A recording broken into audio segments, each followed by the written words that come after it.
Kemudian berikutnya mengenai hal teknis, ada satu hal yang belum terjawab sebetulnya, ini maksudnya teknis sekali. Apakah dana BOS masuk dalam pendataan?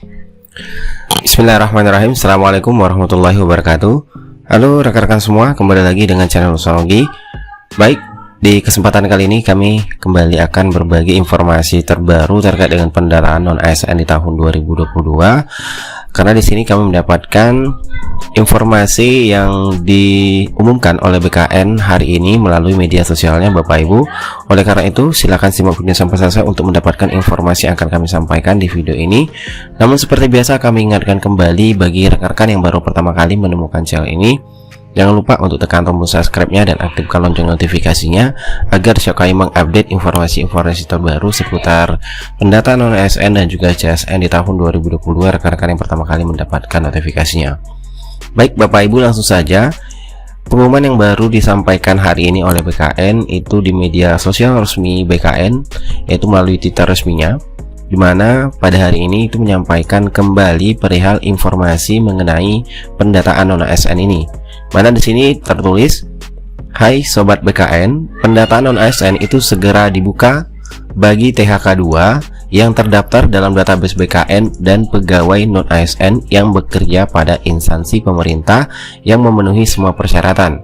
Nah, kemudian di sini ada video Bapak Ibu ya, tentunya ini mengenai persyaratan ataupun aplikasi pendataan non ASN. Dan kemudian di sini juga admin dari BKN di sini menuliskan, lalu gimana Min? Nah, instansi tempat kalian bekerja wajib ya membuat pendataan sesuai dengan yang ditetapkan, dan selanjutnya bagi yang telah terdaftar dapat mengisi datanya di pendataan-non-asn.bkn.go.id, dan ini websitenya Bapak Ibu. Nah, kemudian ada lagi penjelasan, data yang berkualitas nantinya dapat menjadi bahan data kebijakan manajemen kepegawaian, sehingga Mimin ingatkan untuk tidak percaya dengan isu hoax yang beredar terkait dengan pendataan non ASN ini.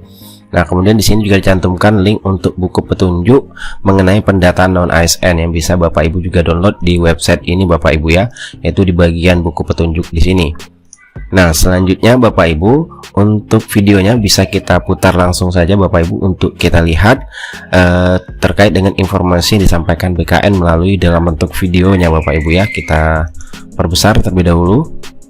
Oke, kita lihat di sini Bapak Ibu. Pertama itu ada penjelasan terkait dengan aplikasi pendataan non ASN yang websitenya ya. Ini tadi sudah kita buka. Kemudian kita lihat lagi, itu dasar hukum pelaksanaan pendataan non ASN, itu melalui PP 49 tahun 2018 tentang manajemen P3K, kemudian SE Menpan RB tentang pendataan non ASN, dan juga SE Menpan RB 185 tentang status kepegawaian di lingkungan instansi pemerintah pusat dan daerah. Nah, selanjutnya kita lihat lagi di sini informasinya. Nah, apa sih pendataan non ASN? Nah, tentunya aplikasi yang digunakan untuk mendata pegawai tenaga non ASN itu di lingkungan instansi pemerintah yang dibangun oleh BKN berdasarkan surat Menpan RB terkait dengan pendataan non ASN ya Bapak Ibu. Nah, kemudian kita lihat lagi informasi yang disampaikan dalam video ini, yaitu siapa saja yang ikut dalam pendataan non ASN. Nah, ini banyak juga masih teman-teman yang bertanya perihal siapa saja yang ikut pendataan. Terlebih khusus bagi rekan-rekan yang guru lulus PG, karena itu kan banyak kategorinya Bapak Ibu yang lulus PG di tahun 2021, itu ada guru negeri, guru THK 2, lulusan PPG, dan juga guru swasta. Dari sini banyak rekan-rekan guru swasta yang bertanya apakah rekan-rekan guru swasta yang lulus PG itu masuk pendataan.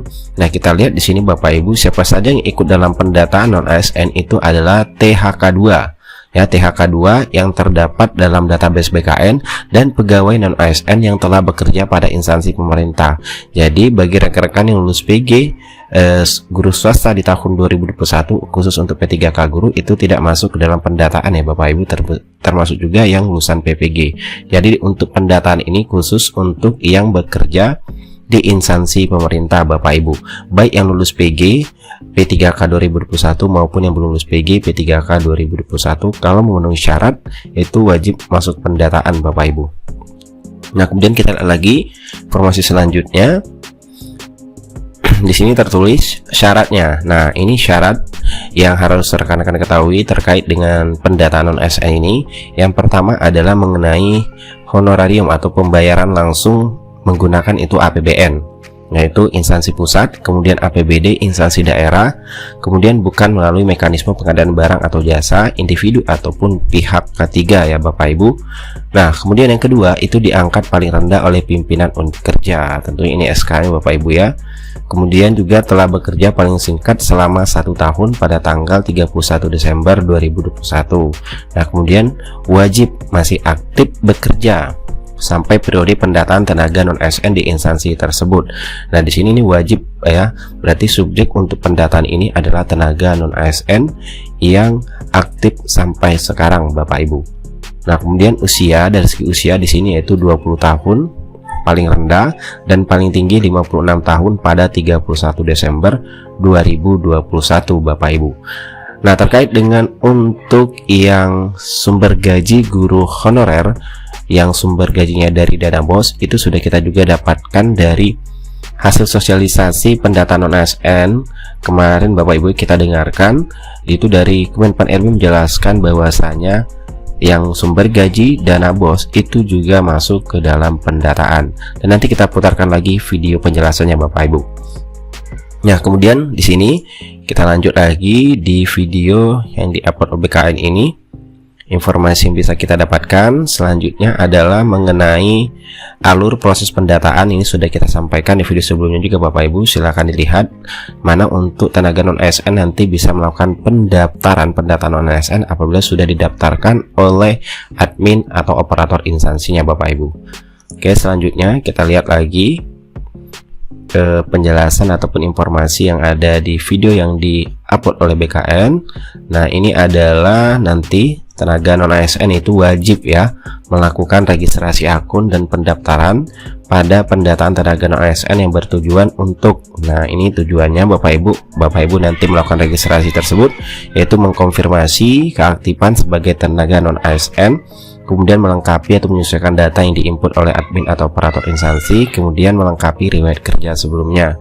Kemudian bagi tenaga non-ASN yang datanya belum terdaftar, maka dapat melaporkan kepada admin instansi pendataan non-ASN untuk didaftarkan.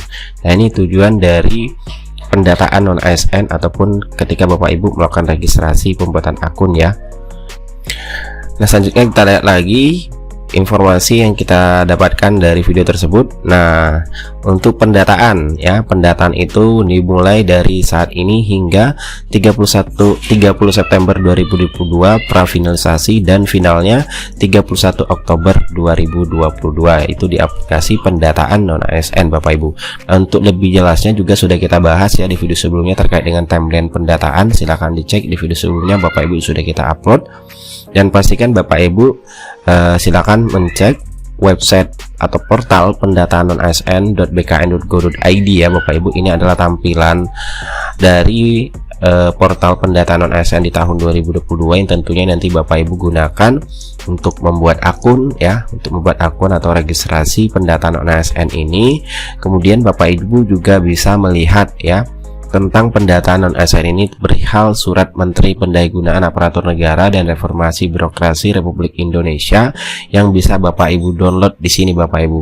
Karena di sini tentunya ini ada dasar hukum yang digunakan oleh BKN untuk membuat website ataupun portal pendataan non-ASN ini, begitu pula dengan syarat-syarat dan penjelasan secara keseluruhan untuk aturan mengenai pendataan non-ASN ini Bapak Ibu, yaitu surat edaran Menpan RB. Silahkan di-download, klik saja bagian sini Bapak Ibu untuk mendownload surat edaran tersebut, sehingga Bapak Ibu bisa membaca lebih lengkap lagi mengenai penjelasan untuk pendataan non-ASN di tahun 2022. Kemudian di sini juga ada alur ya Bapak Ibu, alur pendataan yang bisa Bapak Ibu juga lihat. Kemudian juga FAQ ataupun pertanyaan-pertanyaan FAQ-nya Bapak Ibu mengenai pendataan non-ASN, mulai dari syarat daftar, pembuatan akun, data dan dokumen, juga permasalahan ketika login ataupun ketika dalam pembuatan akun nantinya. Oke Bapak Ibu, itulah informasi singkat yang dapat kami sampaikan, semoga bermanfaat. Jangan lupa untuk tekan tombol subscribe-nya dan aktifkan lonceng notifikasinya agar kami mengupdate informasi-informasi terbaru seputar pendataan non-ASN. rekan-rekan yang pertama kali mendapatkan notifikasinya. Dan kita dengarkan kembali Bapak Ibu penjelasan dari Kemenpan RB perihal untuk sumber gaji yang bisa masuk pendataan ini Bapak Ibu ya, terkhusus untuk yang guru honorer. Kemudian berikutnya mengenai hal teknis, ada satu hal yang belum terjawab sebetulnya, ini maksudnya teknis sekali. Apakah dana BOS masuk dalam pendataan? Ya, ini masuk pendataan. Apakah dana BOS masuk dalam pendataan? Ya, ini masuk pendataan. Apakah BLU dan BLUID juga termasuk yang didata? Jadi dalam PP 23 tenaga BLU itu ada 3 ya. Jadi satu adalah PNS, kemudian setelah adanya PP 49 ada P3K dan diusulkan untuk tenaga profesional. Nah saat ini kebetulan sedang ada revisi PP 23 2005 ya tentang tata kelola keuangan BLU.